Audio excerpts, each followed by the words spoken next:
Hello and welcome to our next episode of The Conscious Female Founder. I am Sally Tarbox. I am the proud owner of this podcast and YouTube channel. I am also the proud owner of a company called The Empowerment Movement, where I work with other entrepreneurs to help them increase their income streams through passive income. I have also been featured on Fox TV, which is very exciting over in the States, and I am a co-author as well. But today is not about me. Today is about this lovely lady that I'm sitting down with, Jo Douglas. She is a holistic wellness coach. I was just about to get my words out there.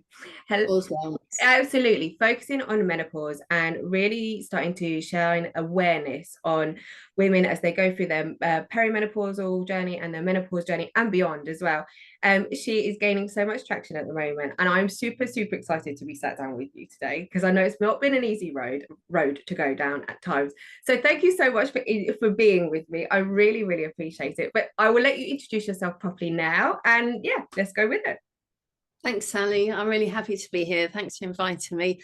And thanks for letting me spread the word even further, because the more people that I know about this, the better.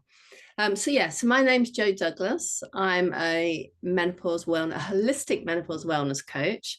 I host retreats in the south of Spain, so in the place called Coen at the foothills of the mountains, for Wow. ladies who just need to get away and learn how to fill their bodies with nutrition. And we do workshops there and relaxation and yoga and all the rest of it.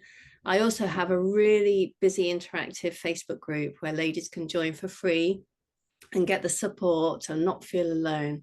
I've got like 4,300 women in there who Amazing. just, when they join, they're like, oh my God, I don't feel alone anymore, because it can be a very lonely journey.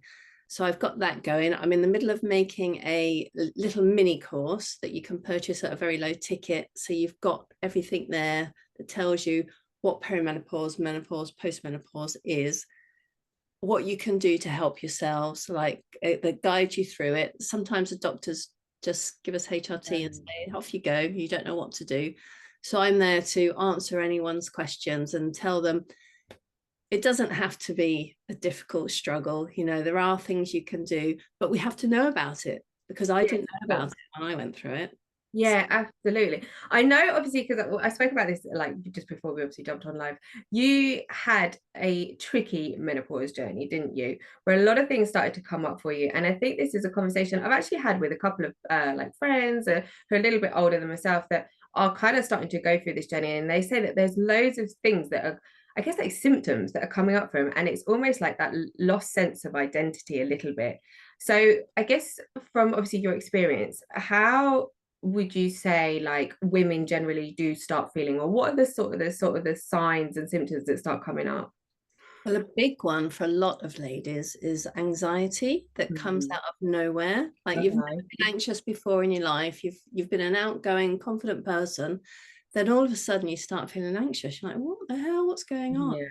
And many times it's due to your hormone fluctuation, and they don't know what's going on. They go to the doctors, the doctor doesn't know what's going on. They talk to you about how you feel, and you're like, well, I just don't feel like me, and I feel So, anxious. And then they send them off with antidepressants. That happens to a lot of women. Then they don't need antidepressants. Antidepressants have their place, absolutely. Yeah. and a lot of ladies who already have anxiety and depression, when their hormones start fluctuating, it just increases, like, even more so.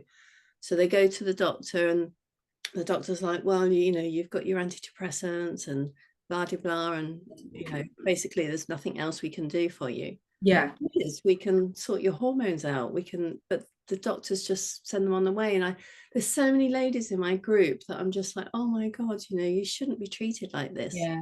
Yeah. That's one big symptom. You got your obvious ones, your night sweats and your Yeah. hot flushes, but there's so many symptoms that you don't relate to Yes. hormones, that like itchy skin, things like that, dry eyes.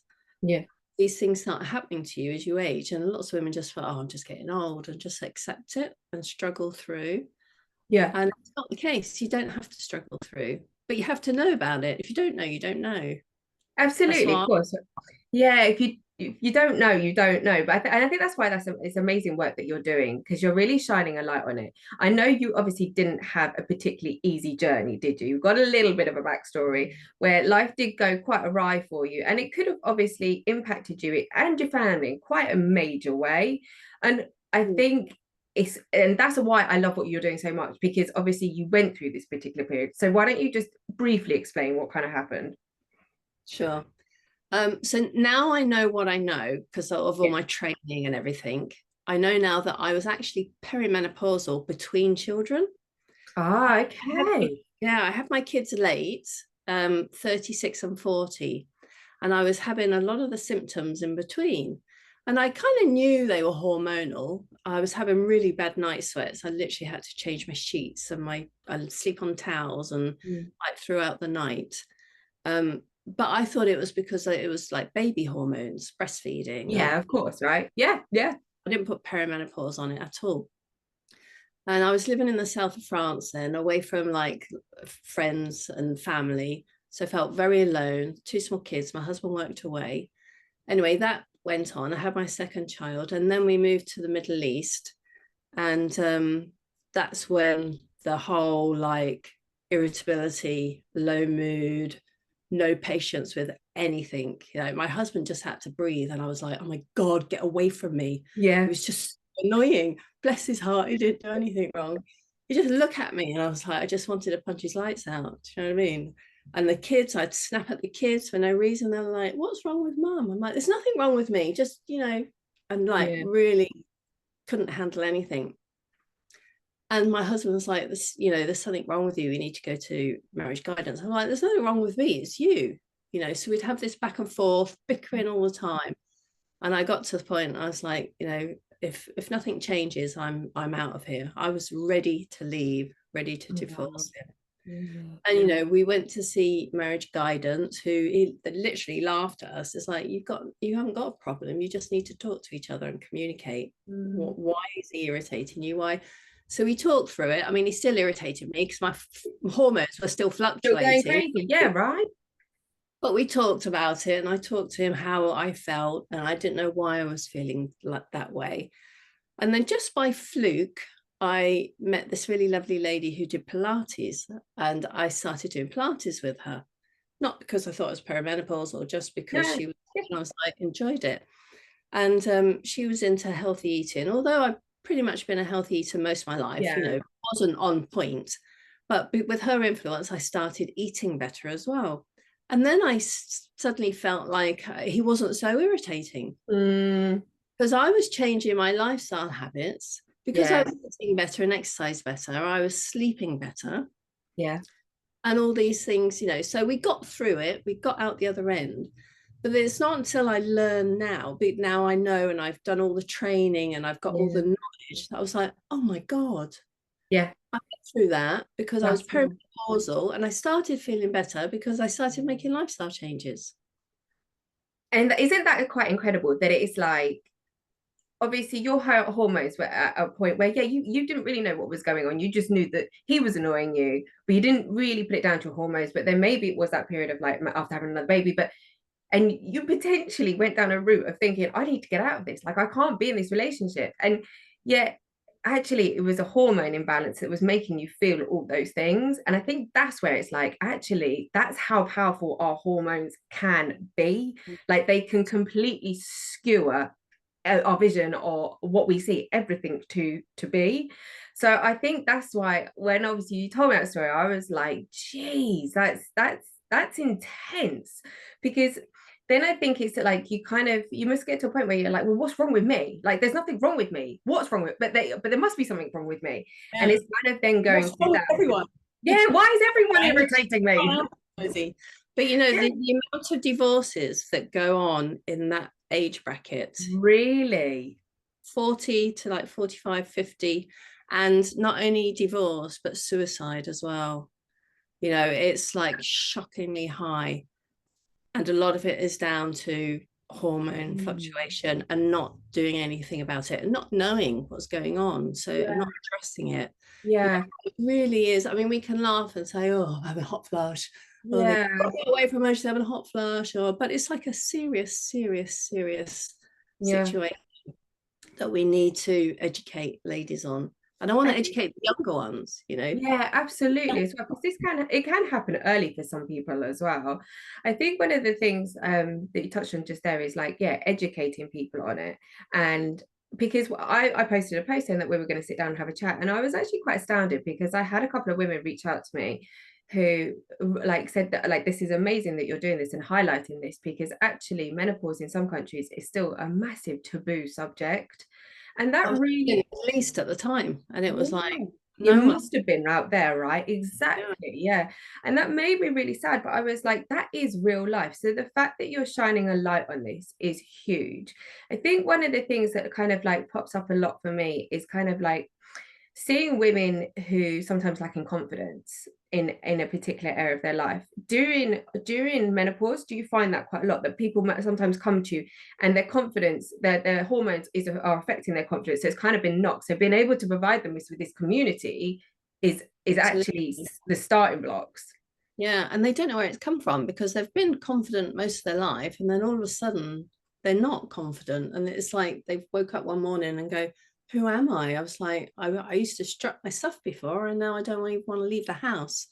So yeah, absolutely. And in my group, I've got women from all over the world in there. Amazing. So you know, it is getting the word out, and I really want to get it Yeah, out more. You know, yeah, absolutely, of course. and it's a great place because some ladies are invited in. This is quite funny because I say to the ladies in there, invite all your perimenopausal Yeah, friends in. And some ladies are invited in and they join and they think, why am I in here? I don't need to be in here. I'm not yeah, perimenopausal. And then they see the posts and then they see the chatter and then they see the questions and they go, oh, hold on a minute. Yeah, that's what I'm going through. Oh, yeah, that's what happens to me. And then like, oh, bloody hell, does that mean I'm perimenopausal? And they had no idea. They just yeah, cracked on and got on with life and put up with it. And then now they know, oh, there's things I can do. There's things I can do in my lifestyle. There's things I can do at the doctors with HRT. There's yeah, herbal remedies I can do, you know, whatever, not what it's not one size fits all, but there's so yeah, many different things you can try and do to feel better. yeah. And it is as well mindset. I'm not saying it's all in the mind, because it's definitely not all in the mind, but it is No, also mindset. When you change your mindset about knowing, oh, there are things I can do, I'm going to start making small changes now. You start thinking differently about it, then you can approach it with a different mindset, which then makes it easier to make those changes. So that's why I call myself holistic, because there's a combination yeah. of And I different think things. what you just said though really resonates. It's the fact that it is a mindset thing, because surely when you were going through the thick of it, but you didn't obviously realize you were perimenopausal or menopausal, it must have been very difficult to not be hard on yourself during that particular period, because if everybody was irritating you or these symptoms were kind of coming up, it does then surely, if we flip it on the other way, it has to be like I have to be kind to myself because my body is just going through this process, so I need to be understanding. And yes, it might be frustrating at times, or there might be things that keep cropping up, but I think that's why what you're doing is so important, because actually is a sense of it's okay. Like it's okay to feel like this, whatever the symptom might be, it's okay. And just understanding then how to manage that, or what's the best approach for that, so that that person can start to regain that sense of self. Because I think sometimes when I've been speaking to my friends, that's what they've kind of said. They're like, I always feel like I've just lost my identity a bit. Like I don't really know who I am anymore. Yeah, self-care is like paramount, and acceptance and Yeah. self-care and loving yourself for where you are now. So if Yeah. you wake up and you feel like crap, you can say some positive affirmations that are going to help you. Give yourself a nice shower that's going to help you. But if you feel like snuggling up on the sofa all day, then do it. Don't feel Yeah. guilty about it. Look after Yeah. yourself. But then also know that if you did push yourself a little bit and go outside in the fresh air and in nature and go for a walk, it's going to make you feel better. As well. Yeah. Yeah. Yeah. And then once you do start doing that and you're like, oh, actually, yeah, I do feel better. I am going to do that. But then one day, if you don't do anything, you stay in bed all day, that's okay too. You know, you've just got to accept that that's okay, but then know, all right, now it's time I need to do something, because you don't want to get in the routine of doing that all the time either. So it's finding that balance, accepting yourself. And that's what's brilliant about the group, because a lady will post in there and she'll say, I've been in bed all day and I just don't know what I'm doing and I feel sad and I feel like this. And then in the comments, other ladies go, oh, me too. Oh, me too. Yeah. I felt like this. And then I'll put a bit of advice in there, what they could try. And then lo and behold, they've tried it and they feel better. But then all the other women don't feel alone. They're like, oh my God, I'm not the only one. You know, so Yeah. self-care is so, so I important. guess it creates a bit of a domino effect as well, right? And in a really positive way. So taking that woman from potentially feeling quite alone on this particular journey to then putting her in a community where other like she might post like, oh, this has happened to me, so I'm feeling like this, and then other people start to resonate with that. And then if you then come in with obviously holistic advice and care, which is proven to help, well, then you create this really positive domino effect for that particular individual and other people around it as well, right? Yeah, Yeah. exactly. All those ladies in the comments, they all benefit from what she posted that day. Absolutely, right. So it's almost like she was vulnerable in that particular state, but she shared that, and then there's positivity that's come off the back of it, which is incredible. That's why I love what you're doing so much. I think it's it's so powerful because I hope it's being more talked about. Do you know what I mean? I hope it's becoming more accepted, but without people like yourself, that's never going to happen. Do you know what I mean? So I think what you're doing is incredible. Just to take a couple of steps back. So obviously you didn't always do this. You weren't always a retreat host either. So how did that sort of come about, I guess, as like a business venture for you? So the retreats happened because we're lucky enough to have a house in Spain that we bought 20 years ago. And we actually did live in it for a while because my husband's a yacht captain. So he moves around the Yeah. world quite a lot and is away a lot. So Spain was our choice of home. I had my two children in Spain. But then we moved to where his boat was based. We moved to France and we moved to Qatar. So we moved around. So instead of selling that house, we decided to keep it as a holiday home, and we did summer lets and rented it out in the summer, apart from if we were using it, of course. And then we were sat there, what was it, about 3 years ago now? Or 4 years? 3 years. I can't remember. And we were sat around the pool, and I already had my group going. I was already coaching Yeah. menopausal ladies. And I sat around the pool and I said to my husband, I said, oh, it'd just be great to bring some ladies here because it's like the perfect place. It's peaceful. Look at that view. We've got the pool. I can change that area up there to the massage room. I can have the yoga area down there. And I kind of just sat there dreaming, really, about Visioning it. how, yeah, visioning it. And then my husband went, well, why don't you then? And I was like, oh, why don't I then? So that's Yeah. how it came about. And luckily, where we are, it's a really, I like to call it like a wellness area.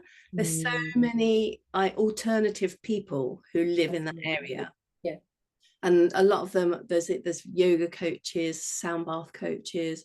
So I'm not short of a co-host that will That's come in, amazing. because obviously I host the main thing, Of and then I course, right? get co-hosts to come in and do the yoga and do the sprouting workshop, Yeah. do the massage, and I do the facials myself because I'm a Tropic ambassador. So I use all my skincare because it's Amazing. non-toxic. So that's another thing when it comes holistic, Yeah. is try to remove toxins from your body. Is a massive thing that helps your hormones as well.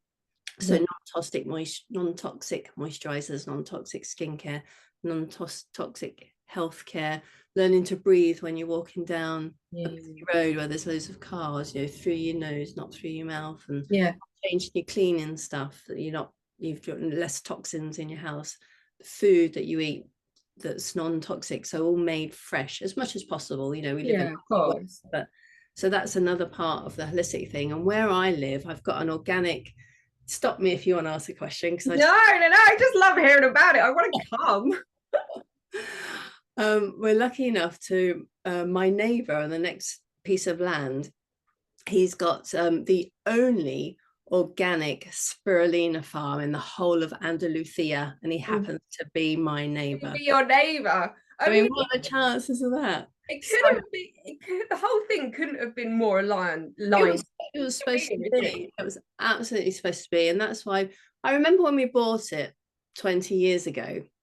All it was then, because it's like a wooden house, all it was then, it was like a shed in a field. It was like really overgrown. There was nothing else there, just this one building.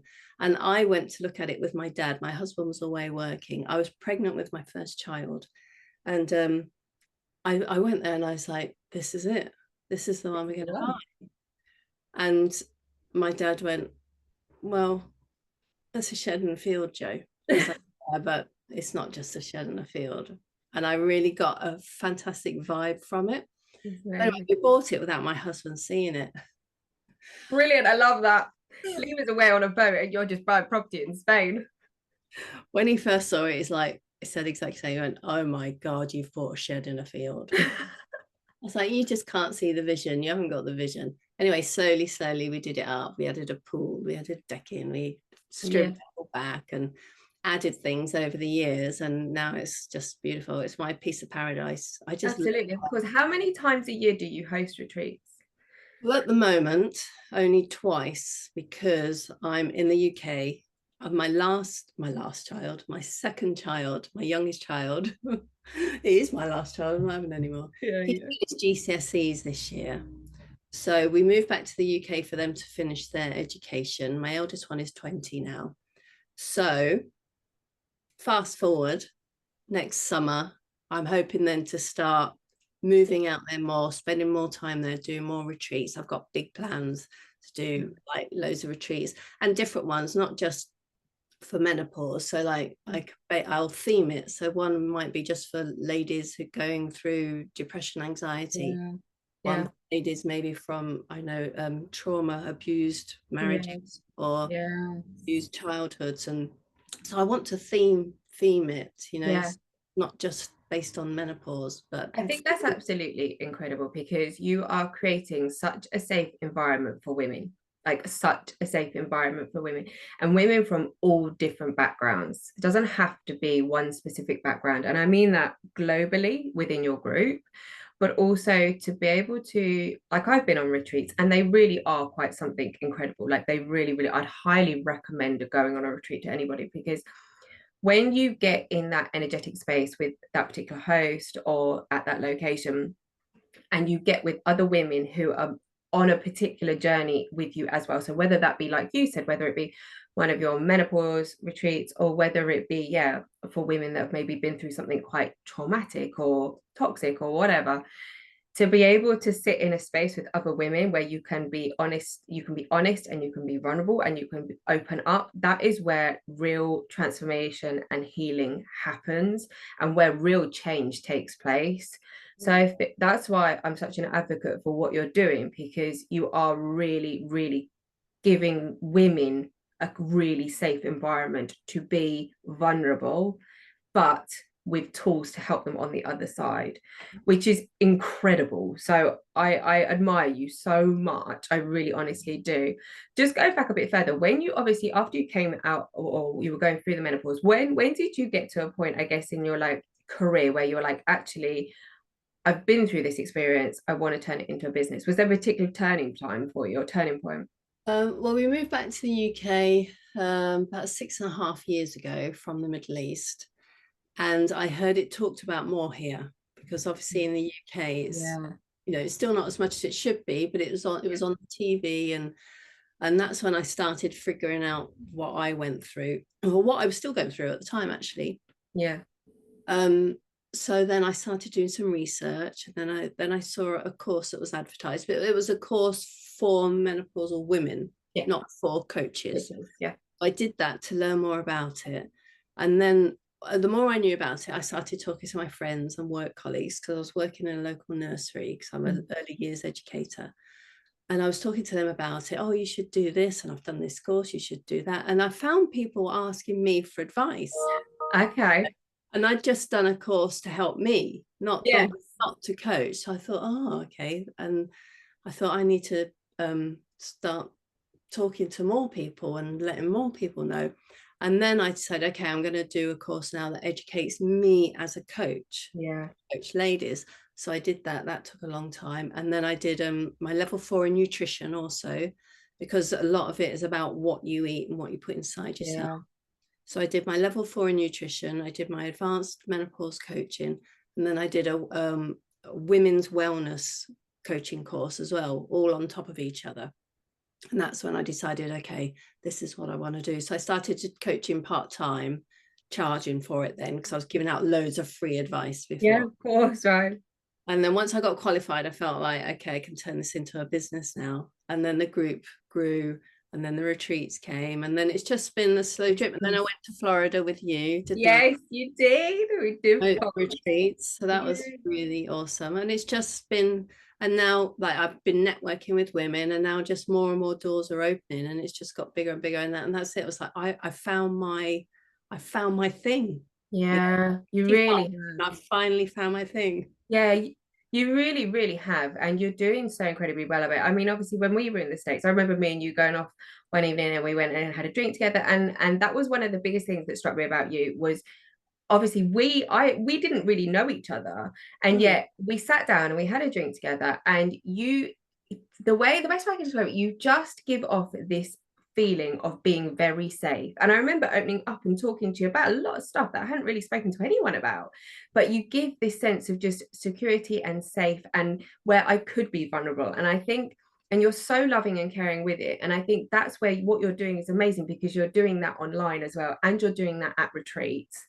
And it is that it for me, it was that feeling of being able to talk to you about anything, and there was no judgment, there was no fear, there was nothing. It was just you were coming to me with real loving energy, and that is why you are utterly incredible. You honestly are. I know obviously retreats can feel quite spiritual, or whenever I've been on them, they can really feel quite spiritual. And I know we've talked about this before in the past, where I think probably about a year ago you probably were kind of maybe just sort of getting into that world and understanding, and I can see where your journey is going, especially because you're hosting these kinds of things. Would you call yourself a bit of a spiritual person now? Like, what does that look like for you? Yeah, I'm getting more and more spiritual as time goes on, actually, and I'm meeting more and more people that are spiritual, and it kind of rubs off on you. And my belly dancing co-host, she's very spiritual, and she does a bit of belly dancing, and they do a bit of and all that. And she said to me, this land that you've got here is so spiritual. Yeah.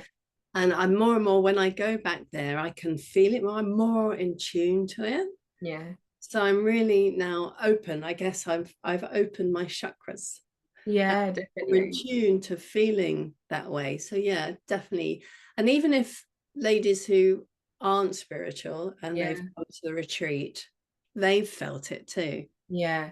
It's a So, sense of calmness, isn't yeah, it? And belief in maybe something bigger. And I'm not saying that's has to be a god or anything like that, but a sense of belief in yourself as well, right? And I think it is when you get to places like that, it does feel like that, because you're very much with Mother Nature again. yeah, And take, definitely, and absolutely. take Grounded. it, yeah, completely grounded, taking it back to like the real basics, where you can be 100% present in what you're putting in your body or on your body or in your mind. So it's definitely, it sounds like a really spiritual place, just a really loving place to be. I guess I was about to say, has anything ever happened to you like that surprised you a little bit, like spiritually? But I almost want to say it probably has, because the fact that you went and bought a shed in a field and you already had the vision, and the fact that today you're standing here with it as a retreat, it's almost like you kind of had that vision anyway, in a weird way. Yeah, I think I always have been. I just haven't been in tune with it as much as I am now. I obviously had it there, and I Yeah. felt it. I felt the need to buy that place, even the way it looked was to someone who was Yeah. completely closed, like my dad and my husband were like, oh my God, no, it's not worth that money. So yeah, I think I've always had it, but I've just feel more aligned now. And Yeah. since I've kind of accepted it, and I've been more open Yeah. and had that high vibration, Yeah. to the universe, and I write my gratitudes every morning, and I do affirmations, and I manifest, and I dream big. You know, everything Yeah. that I envision in the future of what my life's going to be is happening. Yeah. I can see it unraveling as I go. It's Yeah. literally is happening, and I know it's going to happen. And I think when you believe something's going to happen, Yeah. happens. Yeah. Yeah. Have to It believe re it. and I think it's having that belief that actually we as human beings and this world is limitless. Yeah. And so it's kind of like you're saying, like about what we put in our body, whether that be what we read or what we listen to. I think sometimes some of the sad things about sort of the media and things like that is that it can almost be quite crippling for people to Yeah. believe that they have to live their life a certain way. So when you have this belief that's bigger than that, that actually I can co-create whatever I want. And okay, you know, it might take hard work or have to ask questions or I'm going to make mistakes. Actually, there you can do I whatever. don't call them mistakes. I Oh, call, learnings. yeah, learnings. And if you do something that doesn't work out quite right, Yeah. and you go, all right, now I know not No, to I do it know. that way, so I'm going to do it that way. Yeah. So it's always a learning process. I'm 55 and I'm still learning every Oh, right. day. Yes. Yeah. Thing you said about society, about social media, the Mm. algorithm, I've got to learn how the algorithm works as well, you know, with doing more and more social media. My son's a prime example. He's 15, nearly 16. And I think it was a year ago or maybe 2 years ago, he went through a stage of hating girls, but not just the normal, oh, girls smell, you know, Yeah, yeah. you know.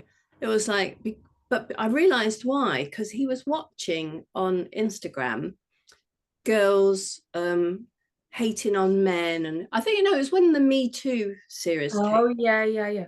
and he was the algorithm that he was watching, that girls were out to hate men and all men are the same, and men, and because he was clicking on it and looking at the comments and reading, that's all he was seeing. Yes. He got to then hate girls. Yes. Yeah, yeah. And I'm like, what do you mean you hate girls? And he was showing me what I was seeing. And they were like some girls that were really shouting out about all men are terrible, you know. And don't get me wrong, the Me Too movement was fantastic. And Yeah. what they did to change things was fantastic. But that's all he was seeing, like young girl teenagers hating on boys. Mm. So I explained to him about the algorithm, and I said, look at my Facebook page. All I see is menopause. Menopause, menopause, menopause. As far as I'm concerned, everyone's going through menopause, and I don't see any of that stuff that he sees. Yeah. So I started searching because he wants to be like an entrepreneur, and he's really into dogs and dog training that. So he started searching things like that, and then gradually Started to kick in. the algorithm changed. He's like, oh my God, he didn't realize that the Yeah. reason why he saw not all women think that way, not all Mm. women hate men, he just was seeing all that because of the algorithm. So I taught him about the algorithm. And that's what a lot of ladies need to know as well, because it Yeah. sends you down a rabbit hole Yeah. and make this world look. I mean, obviously, there's not good stuff going on in the world, you know, with wars Of and stuff, course. Of course. but we can just look at the news for a little while to keep ourselves updated and what realities happen, but we don't have to keep reading about it and it keep being the only thing we see, because then you get into that whole mental spiral, you know, of doom and gloom. Yeah, I think that's when it can then feel very lonely, like especially if you're going through hormonal imbalances as well, that can probably affect you times 100 or more. Do you know what I mean? Yeah. Because if you're stuck in this place where like an algorithm is kind of kicking in and you're seeing the same thing of everybody's got their life together, oh, their life is great, you know, aren't they fantastic, oh, they're going on the next holiday, oh, they're doing this and that, you're going to keep seeing that stuff. So Yeah. I think that's where obviously what you're doing is fantastic, because you're talking about it, but you're also saying, hey, you know what, come and join my group, and if you've got any other friends, bring them with you, because then their algorithm will start to change and they'll start to learn new things. So it we have to be, I believe, so careful with what we put in our body, whether that obviously be through food, but then that be through what we listen to, what we read, what we being hyper aware of what you expose yourself to. And like you've done with your son, you've been like, actually, let's change what you're being exposed to something that then is going to put you on a much more positive path. And you've obviously done that. If he's then at a point where he's like, oh, actually now I want to become an entrepreneur, I mean, he's probably watched you do it as well, which has a massive influence. But then if he's going down that path, so it's really interesting to see how that's had a domino effect in your home, because it's had a really positive influence of actually, let's go down this path instead. So I be the same watching yeah, you. oh gosh, the amount of times she comes to me with business ideas is hilarious. But then sometimes she follows them up and she says, have you done that yet? And I'm like, no, not yet. I'm on it though. I'm getting on it. I'm on it. But yeah, she'll regularly come to me and say, oh, I think we should sell this, or I think we should start making cakes for people, or you should do this. And I'm like, okay, yeah. So it does have a real domino effect. And I think that's obviously where, and yeah. the people around you as well. If there's toxic people in your friendship group, seriously think about, cutting people out. It sounds a bit drastic, but if they're bringing you down and they're sucking the energy out of you, then, maybe see them once a month instead of once a week or something. Yeah. Do you know what someone once said to me, they likened people to either energy taps or energy drains. And I was like, that's actually really true. Like, there's people in our life who you can spend half an hour with and it can feel like a couple of hours, because you have a great time, like you share really great stories together, or they lift you up and they make you feel better about yourself.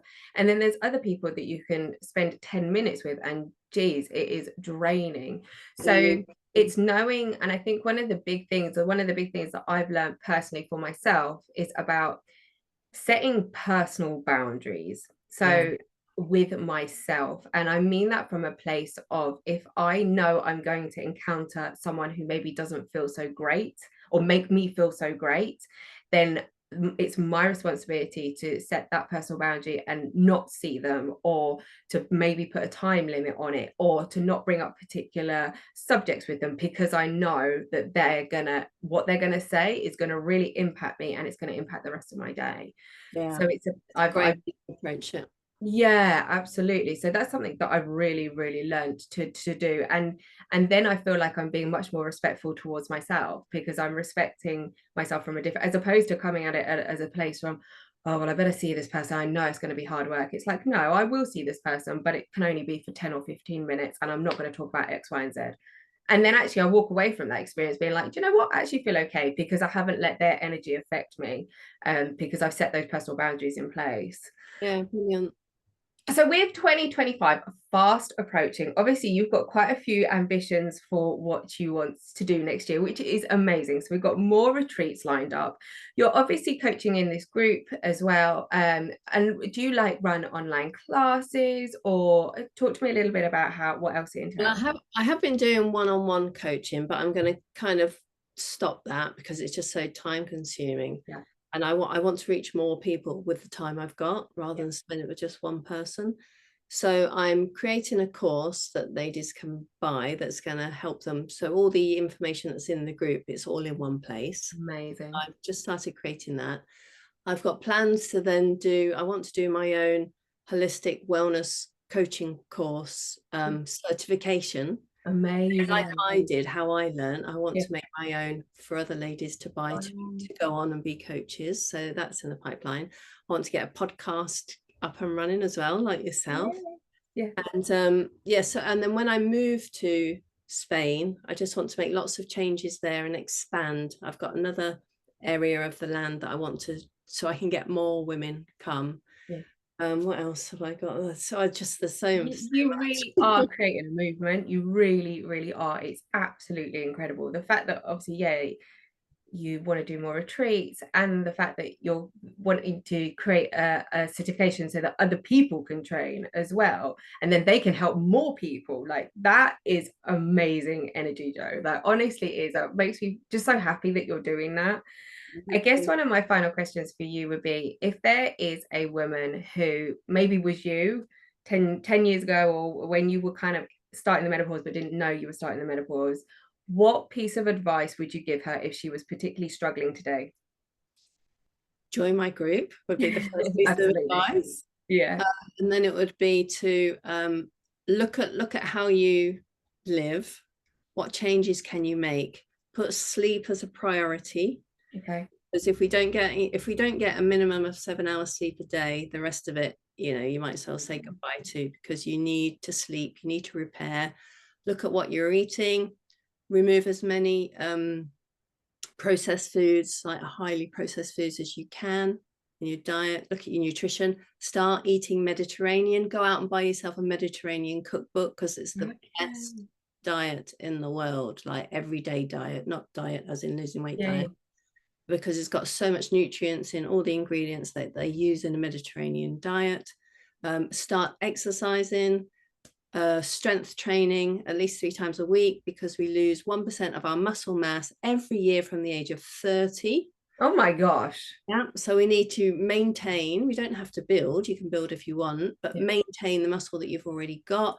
Movement, get outside, get the fresh air, move at least half an hour a day. If you're sitting at the office desk, make sure you get up and move your body. Go and see your doctor, start tracking your symptoms. I've got a free symptom tracker. When you go and see your doctor, after a few couple of months of tracking, take that with you to the doctor, so they don't fob you off and say there's nothing wrong with you, you're too young to be perimenopause, or you say, well, what's that then? Here are my symptoms, I've been tracking them, so they can't fob you off. That's a your husband. Would you say don't find another husband? I love your husband. I love your husband. Need him when your hormones are fluctuating, because you might be brilliant. You're absolutely fantastic. Thank you so much, Jo. I'm gonna add the links into underneath here for your Facebook group. I know you're also you've got 2 places left for the May retreats. Fabulous. And when are they happening? That's the 16th of May to the 19th of May. Amazing. So 2 places left, and then there's a wait list link to go on it, because I haven't finalized the dates yet for future ones. But if you go on the wait list, then as soon as I know, and if there's any offers come up, they're the first person to hear about it in their emails before I go public with it. Fantastic. So I will add that in. I know you've given us a freebie as well, which I will add in as well. So yeah, just thank you so much. What you are doing is utterly incredible. I have so much love for you. I have loved watching you grow over the last year and just helping so many people and really, really spreading a really important message. But like I said, creating this incredibly safe community for women. So thank you. Thank you for having me. Thanks, Sally. No worries. And I will speak to you so very soon. Speak to you soon. Lots of fun. Bye.